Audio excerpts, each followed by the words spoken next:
I would like to welcome everybody to this series of contemporary art talks which feature artists, curators, writers, educators, and university scholars from various practices and fields. My name is Marie-Josée Lafortune, and I'm the director of OPTICA, a contemporary art center located in Montreal. Since 1972, OPTICA strives to promote Canadian contemporary art as well as sensitive, diverse audience to the issues underlying visual arts discourses and practices through a varied program of exhibition along with critical and educational activities. Before we begin, I would like to acknowledge that OPTICA is located on unceded indigenous lands. The Ganyok-Yehaga Nation is recognized as the custodians of the lands and waters on which we gather today. Ojibwe, Montreal is historically known as a gathering place for many First Nations. Today it is home to a diverse population of Indigenous and other peoples. We respect the continued connection with the past, present, and future in our ongoing relationship with Indigenous and other peoples within the Montreal community. Today, we are really happy to welcome artist Myriam Yates, who is currently exhibiting her photographic and video series entitled Parcs, Playground at OPTICA. This series documents various playgrounds in New York City. Human presence is absent in her image-based work in order to encourage reflection on public space where she focused on these interstitial spaces and their activities that make up the urban landscape. Known for her photography and film practice, Yates has exhibited across Canada and internationally in Paris and Berlin. She has also participated in various film and festivals. In 2015, she was the recipient of the Victor-Martyn-Lynch-Staunton Prize in Media Arts from the Canada Council for the Arts. The discussion with Yates will be led by Marie Warsh, a landscape historian, curator, and writer who has worked for the Central Park Conservancy of New York since 2005. She is the author of numerous articles on the history of parks and playgrounds, as well as the book Central Parks Adventure Style Playgrounds, Renewal of a Mid-Century Legacy, Bâton Rouge, published by Louisiana State University Press in 2019. The talk will be conducted in English and the Q&A session will be bilingual in French and in English. Please keep in mind that we will only be taking questions at the end of the presentation, where you will be invited to write them in the chat section. The talk will be online on our YouTube channel in January 2022. We will post the info and the date on the OPTICA Facebook. I would like now to introduce Myriam Yates, who will present her practice, followed by Marie Warsh, who will offer historical context of playground in New York City. Okay, bonjour, merci beaucoup Marie-Josée, thank you. To begin, I will introduce my practice briefly, and I just will read a little text, and afterwards, Mary, you will be invited to do your talk, and then we can ask questions. You can ask me questions after that. Okay, so my interest in New York playgrounds is inscribed in my extended art practice, in which I like to investigate the public realm. My interest for making images in the public space evolved simultaneously with the emergence of the mini DV digital video camera. It was easy then to carry, and I could explore the city with the camera discreetly hidden in my backpack. At first, I was looking for public-private dynamics through the interaction between individuals and architecture. I started to film particular places that would draw my attention, either for their design or for the shifting state of their use or condition. I was particularly interested in gathering places and sites that were also in the margins of the busy urban life. This approach led me to film places like the Public Information Library at Pompidou in Paris, a vast open space library, a drive-in theater in the forest, an underused but international airport terminal with design furniture from the 50s in Gander, Newfoundland, and empty contemporary architecture's artist studio on Fogo Island in Newfoundland too. So in those works, time seems to be suspended. More recently, I had the chance to stay in Dakar, Senegal for a couple of months. I made a video diptych where selected architectures in diverse state of transformation in one projection alternates with the other projection showing the bustling coastline where I filmed individual and groups training workout. So in my observation of the public realm years ago, I thought that it could be interesting to film teenagers in parks and playgrounds, as it seemed to me that these spaces would be one of the few public spaces that teenagers could experience in the city. Later, while I was frequenting parks with my child, the playgrounds appeared to me dedicated to younger children with definite themes. Then I thought it could be interesting to search for the classic type of playgrounds and wondering if they were still there. So through my preliminary research, I found that there could be a potential for a photographic series. So I chose New York to initiate this aesthetic exploration. New York is a bustling big city with many parks, and with the importance of New York in the art history, I thought I could explore also the links between the play equipment and the modern sculptures. So this is a brief introduction to my work and how I began to be interested in the playground. So maybe I could leave the Mary, you can maybe talk about the history of the playground, and after you can ask me questions about it. Sure, yeah, that sounds great. So yeah, I was really pleased that Myriam contacted me to participate in this program. She had reached out maybe 3 or 4 years ago before you went on your trip to New York, and I gave her some suggestions as to places that might be interesting to photograph. And it's been great to see the work that you produced from that series. And I think for me really thinking about the history of these playgrounds in New York, it's always very interesting to see how an artist looks at these spaces in a different way that brings up kind of other associations and thoughts. And also as coming from, a different place, you're not a New Yorker, you're not someone who's kind of lived with these spaces, and you're kind of coming in and looking at them from new perspectives. So I'm going to just do a little bit of a talk on the history of some of these spaces, and also bring in some of my own personal associations with them. So I'm just going to share my screen. So this is one of Myriam's photographs, and I was really pleased to see it in her series because it's a place and a feature that's very familiar to me. It is, as you can see, a concrete whale, and it is part of what was my primary childhood playground. And I'll talk a little bit more about that. What I think is remarkable about it is that it still exists. So a lot of the playgrounds that we talk about in the past, a lot of them don't exist at all. But at a certain point, about 15 years ago, I was wandering around my neighborhood. I don't live here anymore. And this is what I came across, which is the larger space. And again, this was about 15 years ago.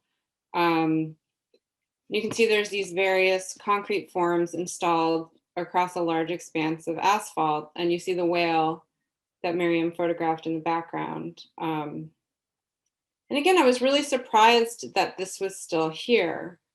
As with so many places of my childhood, are gone. And this is sort of typical of New York City, which is famous for constantly changing. So I was really kind of curious as to why this place still existed.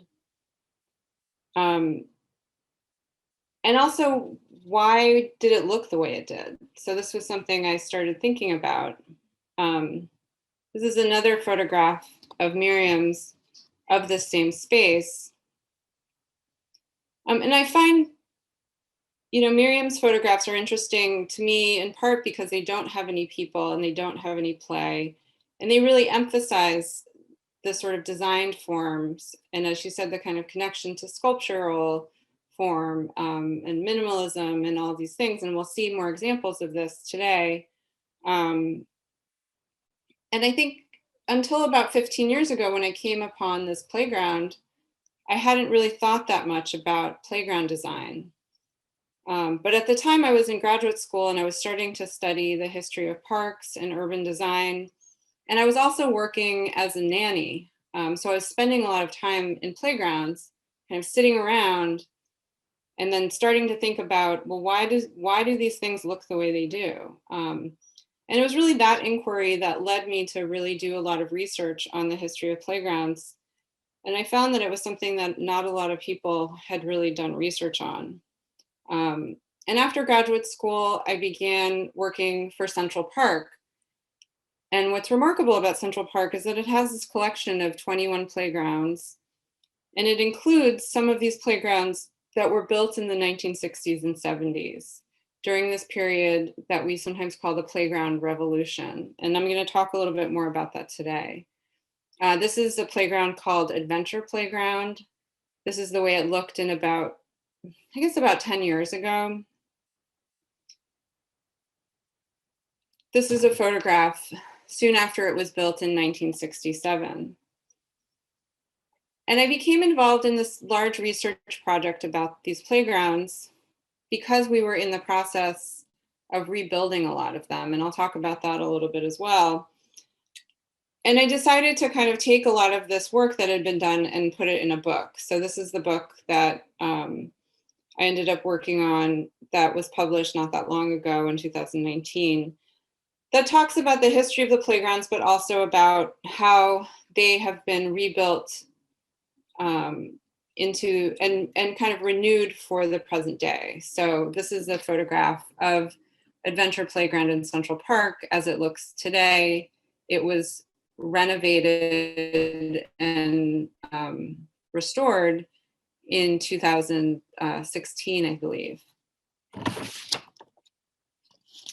So this is my childhood playground taken a couple weeks ago. So you can see it has this kind of funny new paint scheme, or at least new to me. So again, I think spending time in this playground really led me to kind of wonder about the origins of playgrounds. And this is where that inquiry began. And also kind of why these strange concrete forms? What were these about? They seem kind of not that interesting or dynamic now, but I do have memories of them being really the stages for a lot of different types of games, for things like hide and seek. They were very kind of inspiring to lots of different types of play. And I was wondering kind of how did these in particular kind of come to exist? So the forms that we see here are one type of playground that emerged again during the 1960s and 70s. And it was part of a series of play equipment that was called play sculptures. This is a photograph from a catalog of this company called Creative Playthings that originally designed toys and then moved into designing play equipment. And it was very much inspired by kind of abstract art.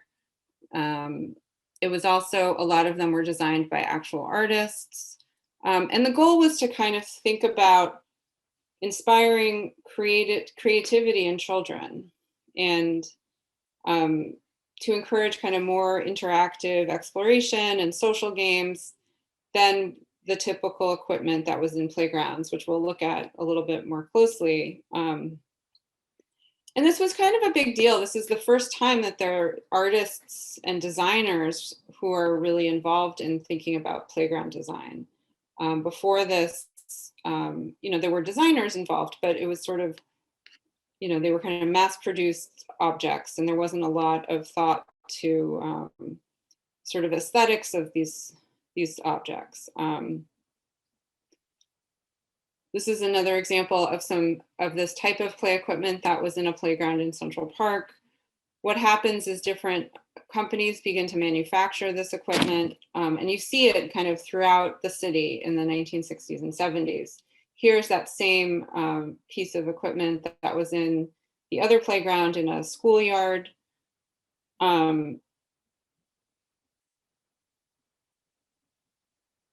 And again, this was kind of very strange looking compared to what had become before. So this is an example of a typical playground in New York City beginning in the 1930s with the very standard types of play equipment. So you see swings and seesaws and slides and what we call monkey bars, climbing equipment.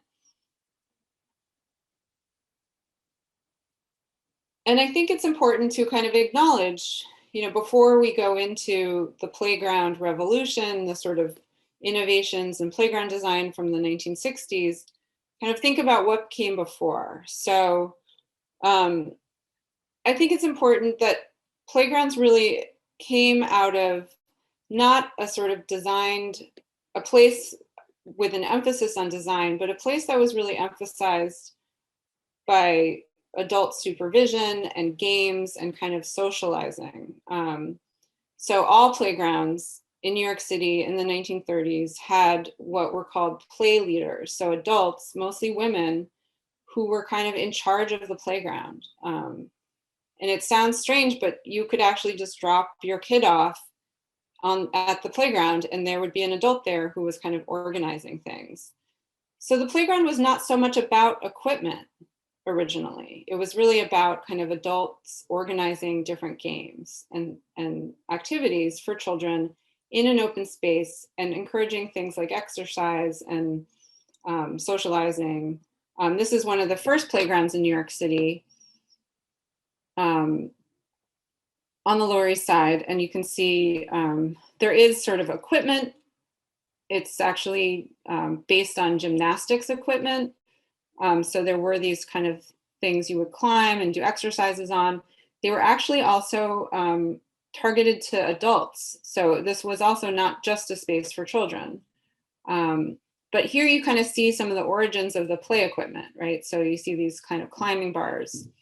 There are also things like swings and slides, but again, it was more about this large open space for children to run around in and for adults to kind of organize play.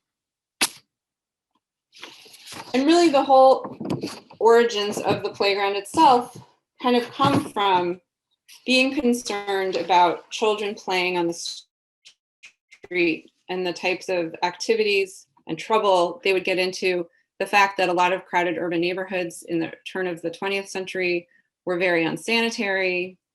There was a lot of concern about children's health. They were living in tenements which were very crowded and not well ventilated. There were a lot of disease outbreaks. So all of these things combined to really lead to the development of playgrounds. But this image is really kind of key to our understanding of why these spaces exist. So I kind of felt like it was important to kind of go back into that place before we kind of get into this place of the playground revolution. So this is, again, the sort of typical playground that in the 1960s, people start talking about as boring, as unsafe.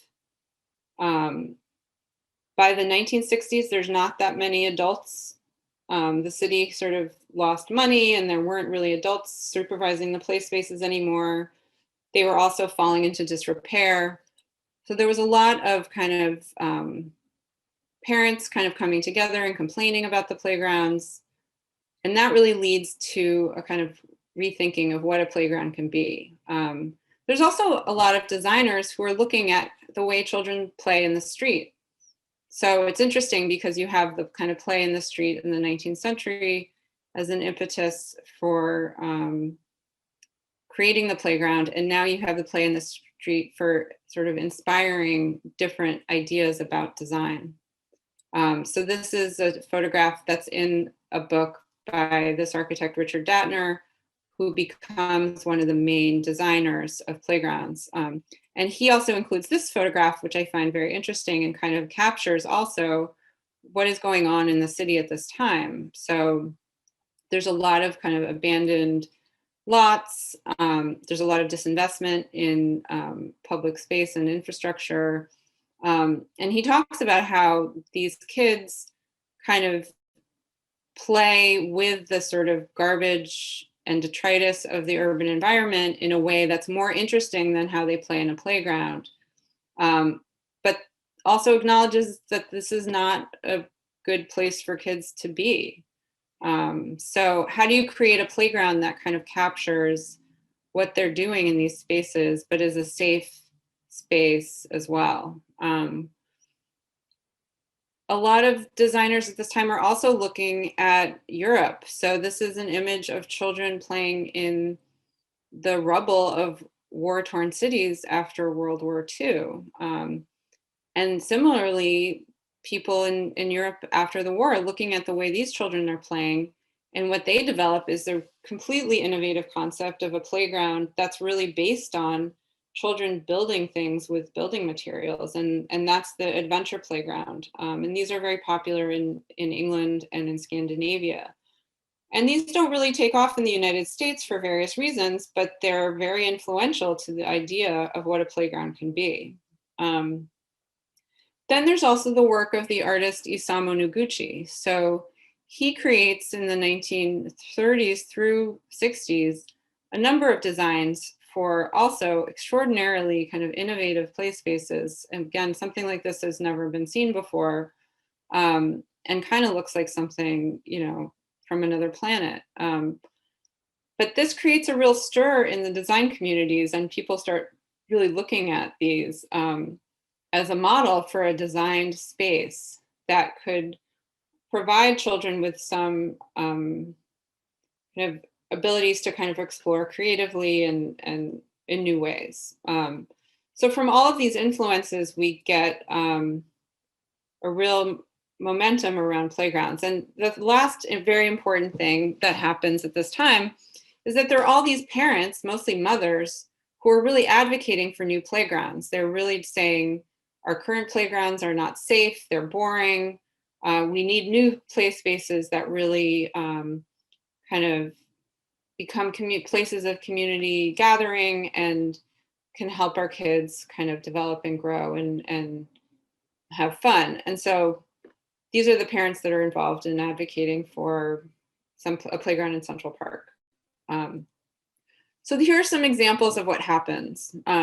This is the Jacob Riis Plaza in the Lower East Side. It's not only a playground, but a whole kind of urban plaza. And it was meant to be for all ages and really encourage all sorts of kind of social interaction.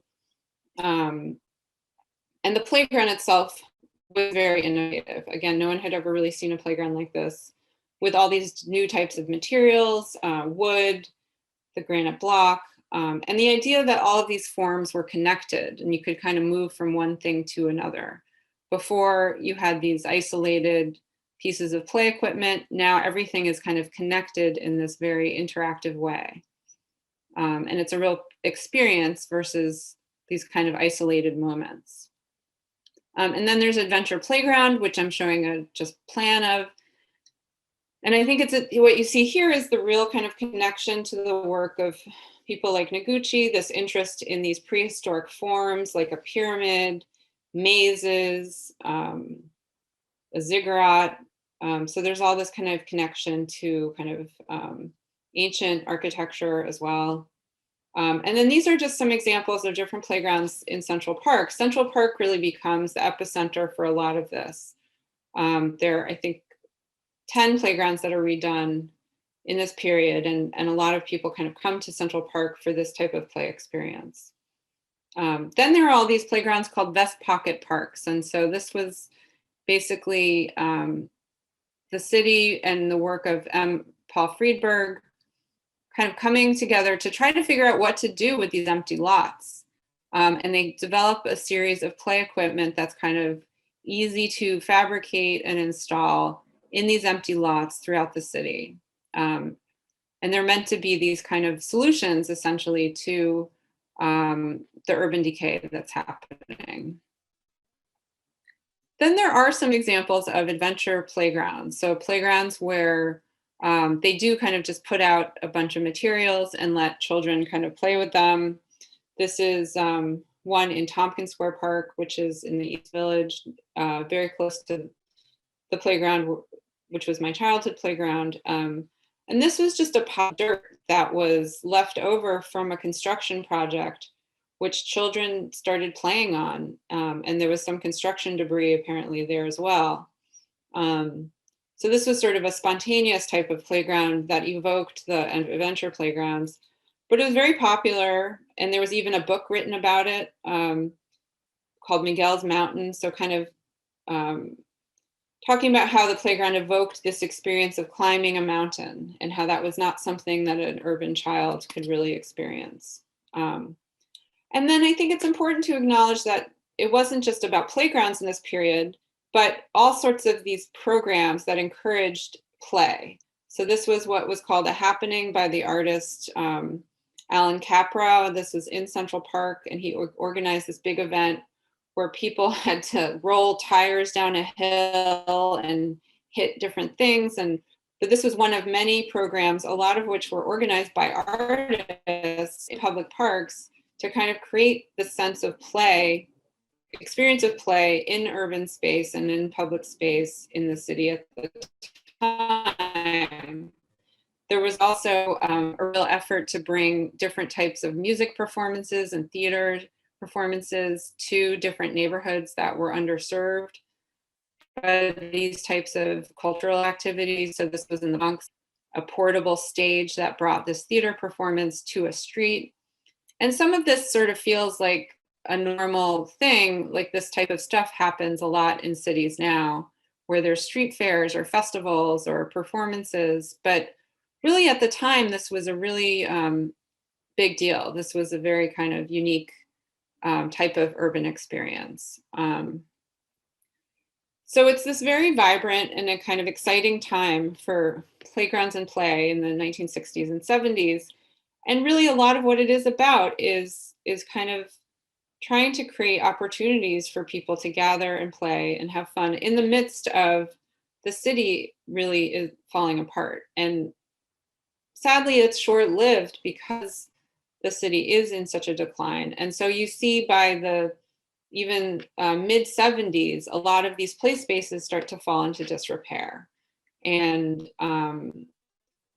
a lot of them too needed kind of more maintenance than a typical playground, and the city is not really able to accomplish that. So this kind of brings us to kind of the next phase of playground design. This is an image of Tompkins Square Park, which I showed. That was there. This back because this is my, again, sort of in my neighborhood of my childhood playground. But this was not a place that we actually went to in when I was growing up in this neighborhood in the 1980s. Here's an image of it around the turn of the 20th century. It was always a very important green space and gathering space, especially for what was a very dense neighborhood with a lot of recent immigrants. This is some play equipment in that space, some in the playground part of it. So it was a very important neighborhood hub for the neighborhood. But then by the 70s and 80s, it really became kind of the epicenter of a lot of the sort of problems of the neighborhood. This was the time of the AIDS crisis. There was a huge homeless population that was actually living in the park. So this article kind of gets into what it's called the tent city in Tompkins Square Park. There was a lot of drug use happening in the park. And all of this culminates in a well-known, what is sometimes called a riot, where basically all of the unhoused people living in the park are removed forcibly by the police. And there's a lot of protests. And after that, they redesigned the entire park to be kind of more, a regular park again. But I think I wanted to bring this up to say that, the reason that we were kind of playing and spending all our time in this space was also because the surrounding neighborhood was not really safe and not really hospitable to children and families in a way. I was asking actually my mother about this, so sort of why did we go here? And she said it was really the only kind of safe space to kind of play in the neighborhood at the time. And this was just one kind of aspect of the larger landscape in the 1980s in New York. So these are images of playgrounds in Central Park in the 1980s. So we have this real ruinous state of the city's park system. And what happens is all of the innovations and amazing designs that are created in the 1960s and 70s really fall into even greater disrepair. And a lot of them are removed because they're perceived of as unsafe. And this is Adventure Playground, which isn't removed, but a lot of its features are modified because they, again, are seen as unsafe. So this is a tunnel that's essentially closed off because it's seen as unsafe. But what we have beginning in the 1980s is this massive, or sort of the mid to late 80s, is this massive overhaul of many of the city's public spaces and playgrounds, and the installation of equipment such as this. And a lot of us kind of look back on this period and lament the end of the era of innovation, of playground design, and look at this equipment as kind of unattractive and not very creative. And very standardized, but I think it's also important to kind of look again at the socioeconomic realities of the city at the time. And from the perspective of many families, this was a huge improvement. And you see a lot of articles at this time about all of these new playgrounds that are being built throughout New York City in the wake of all of the sort of ruins in New York City at the time. And a lot of them, if it's interesting because the equipment actually does relate to a lot of the stuff that had been going on in the 70s. This is a playground by M. Paul Freeberg, where he's, again, looking at this idea of creating links between different types of features and connections. And that's really kind of what this playground is kind of based, this equipment is kind of based on that idea of these kind of interconnected spaces with slides attached to them and ladders. Obviously the material is very different, but from a design perspective, that's kind of what the origins are. So I'm gonna just end briefly talking about some kind of contemporary playground design and really how it picks up now on a lot of some of the ideas that are put forth in this period of the 1960s and 70s. What you're seeing now is a lot of playgrounds that incorporate things like hills or topography, also landscape. This is a place called Governor's Island in New York. That's actually an island that has all of these different types of playgrounds and park spaces. You have to kind of climb up this mountain and then you kind of get to slide down it. This Governor's Island also has a real adventure playground, which is really exciting. And the kids kind of go in and there's no adults allowed. And there are these play supervisors there who encourage kids to build things and kind of keep things safe. There's actually been some efforts to kind of revive the idea of play sculptures. This is actually the designer, Richard Datner, who has worked with a playground equipment manufacturer to redesign and fabricate these cubes that he created in the 1960s. So you can buy these and put them in playgrounds and public spaces.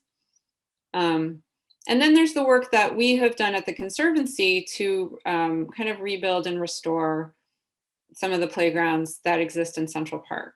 So this has been a big part of what we've done, where we've taken these kind of old spaces and renovated them and upgraded them with new features to kind of reflect contemporary ideas about play. And then there are what I find, really interesting in some of Myriam's photos. This is a photo that of hers of the Jacob Riis Plaza. So one of the really most important kind of seminal works from this period, that most of which is removed. But when I saw her photographs, I had thought that the whole thing was gone. But this is actually one of the original plaza spaces.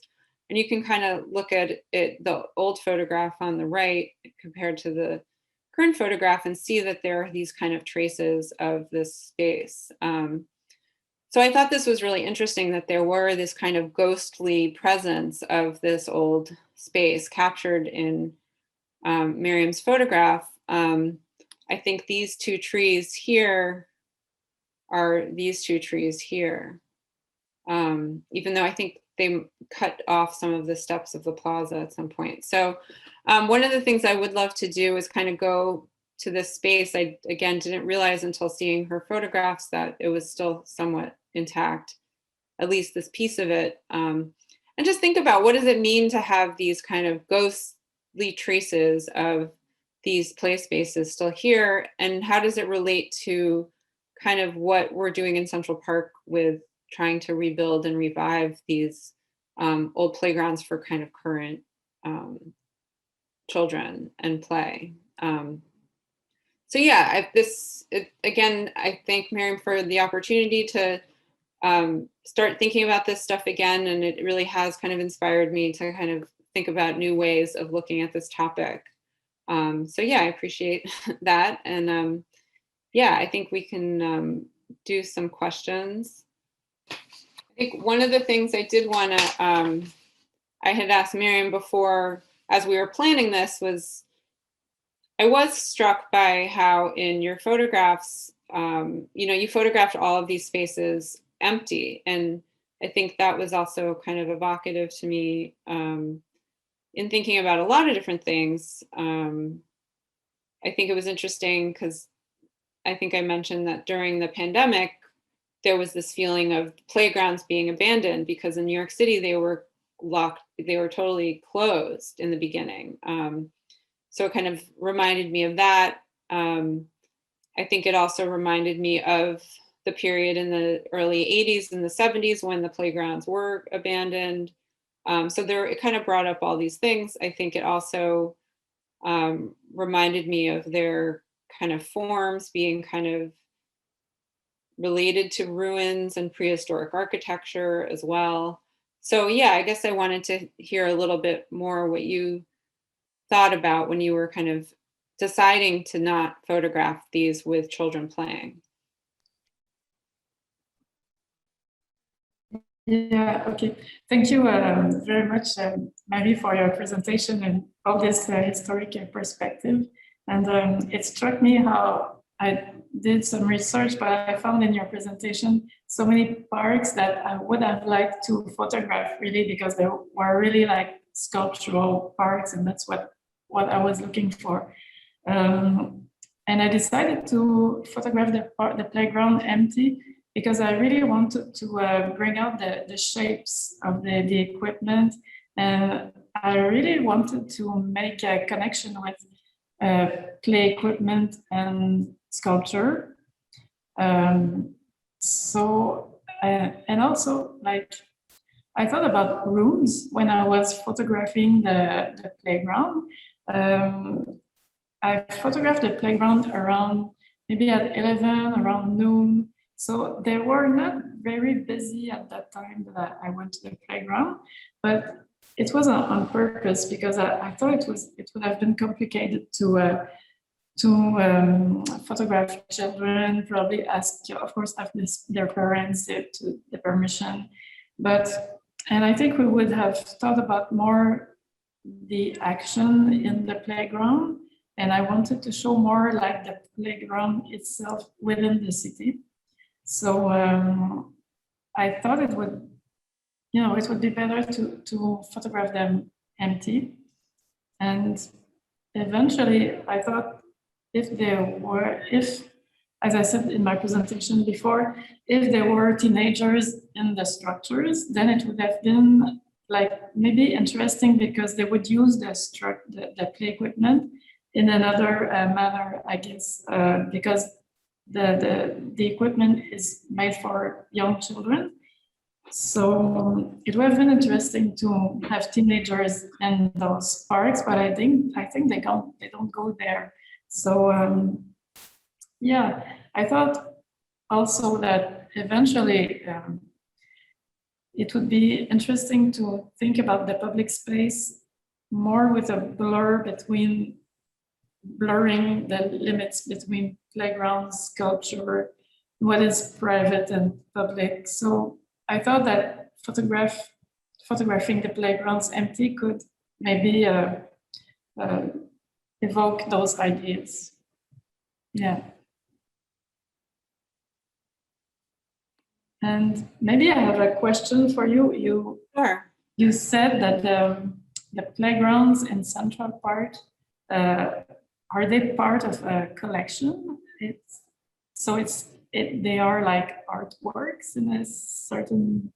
I mean, they're not really like artworks. I mean, we call it a collection just as, I guess, a way to represent them as sort of a type of space within the park.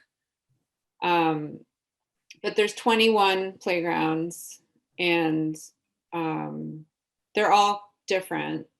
And I think that is one of the unique things about Central Park is that you can come and, go to all these different playgrounds. And a lot of people, have their neighborhood playground, but then they go on you can go on little tours of all the different playgrounds. And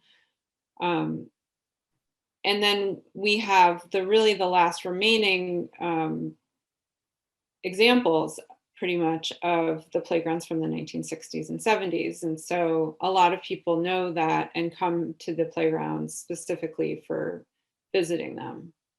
So it's a unique kind of group of playgrounds. And then, we talk a lot about how what's also special about the playgrounds in the park is that you're in Central Park. So it's this really beautiful environment. And what we also see a lot of is children, don't just play in the playgrounds, they play in the park environment a lot. So I think, what your photographs, I think, bring up, even though you do have, I think most of them are kind of in the winter, right? What season were you? October, November. Yeah. Mm-hmm. So you kind of don't see so much greenery, but I think that's also what maybe brings out some of the forms as well. But sometimes you go to playgrounds and you do feel like there's not that much shade or green space incorporated, definitely not inside them. But what's nice about Central Park is you're always in this very beautiful natural setting. So I think that's what also makes them unique. Maybe I can ask another question. Like the case of Jacob Riis Plaza Park, it seemed to be a really successful park, and now it's kind of neglected. Do you think the city would renovate them eventually, or what will happen to those places? Yeah, I mean, Jacob Riis Plaza is part of, or Jacob Riis Houses, it's a housing development that's owned by the city of New York, and it's low-income housing. And there's a lot of complexes like this. And they really, a lot of the buildings are from the 1940s and 50s. And what's happening now is that they are in serious disrepair. And there's not been a lot of investment in fixing them and improving them. So I think there's actually a lot of them, the sort of open spaces and playgrounds are not in very good condition in all different parts of the city when you see these spaces. And it's really unfortunate. And again, these are low income tenants, and the buildings themselves are not in good shape, and then the play spaces are not in good shape. So yeah, I think there's definitely discussions of how to address all of these things, but I think it's one of the big issues now in thinking about playgrounds and open space and public space design is thinking about how to make it inclusive and really focusing a lot of what the Parks Department has been doing is focusing on parks in lower income neighborhoods that haven't been really a focus. But yeah, I mean, I think the Reese Plaza was very successful, I think, for a short period of time, and then it wasn't taken care of. And then because it wasn't taken care of, it did become kind of unsafe. And then because it was seen as unsafe, it was removed. And unfortunately, that was the fate of a lot of these spaces. So, you know, because once you start stop taking care of something, it does become a place that, you know, it does become often unsafe. And a lot of those play spaces needed more maintenance too. So there's these water features and different materials. So the wood deteriorates, but so you need to replace it, or the water feature breaks, so you need to fix it. And once that stuff starts falling apart and no one is fixing it, I think it's really hard to get it back. So, but I hope that there's a little more attention to these spaces because they serve so many people. I mean, so many people live in those high rises and across the city. So we'll see. So I wanted to ask you, where did you grow up, and do you have playgrounds that still exist that you feel like still exist where you live or that you're still connected to? No, I was thinking about the playground when I was a teenager, the playground in my neighborhood, and we would hang out there at, I don't know, 12, 13, 14 years old, because the structures were higher maybe, or we felt that we could be in those, in this kind of park. And now it's like if I search for that kind of park, I don't find it anymore. I find parks that are, as I said, dedicated to younger children. So I don't see really in my surroundings or in the city where I live. Yeah, it's more like plastic equipment, you know, plastic play equipment.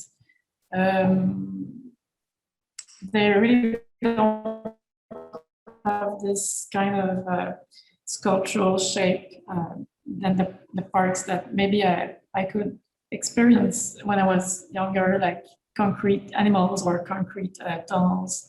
And I don't see that anymore. So that's why I was wondering why we changed the design so much about the parks. Mm-hmm. I was wondering if you, in your research or maybe now, do you know any women designers of playgrounds? And I was wondering that because there are places that are frequented by women mostly. Now that the father, they are more implicated in their parenthood, but it's a lot of it's mostly places where you will have women. So, but they are designed by men. So I was wondering if you encounter some women designer in your research. so many. There's this woman, Cornelia Hahn Oberlander, who maybe you guys know. I think she's Canadian, actually. Yes. And I know she designed some playgrounds in that period. I'm not very familiar with them. But in New York City, what's interesting is that there are definitely women involved in this effort, but they are mostly as sort of parents, as activists. So that photograph I showed of the sort of women with their children, there's a lot of activity around advocating for new playgrounds, and then also being involved in sort of community groups that kind of express desires about what they want. And again, that kind of sounds like something that's sort of normal, or like that is part of a public process today, often with decisions about public space, where you go to meetings with the community and, you know, different people come and they talk about what they want to see happen. But it was a pretty new idea then. So I think that the fact that there's all these women involved in really the advocating piece and the activism piece is very significant. And that's not something people have really written about that much. I mean, it's related to someone like Jane Jacobs and the work that she's doing too. And she talks about being a mother and sort of having children in the city, and sort of how that makes her look at the city in a different way. And I think that you see that with these women as well, where they're saying, you know, we're the ones spending all this time in these places, and so we know them very intimately. And we should be included in decisions about what they look like. And so I think that that's, again, a sort of unique thing that's happening at this period of time. But you don't see at this point very many women designers. So I think it was just still a profession that was very male dominated.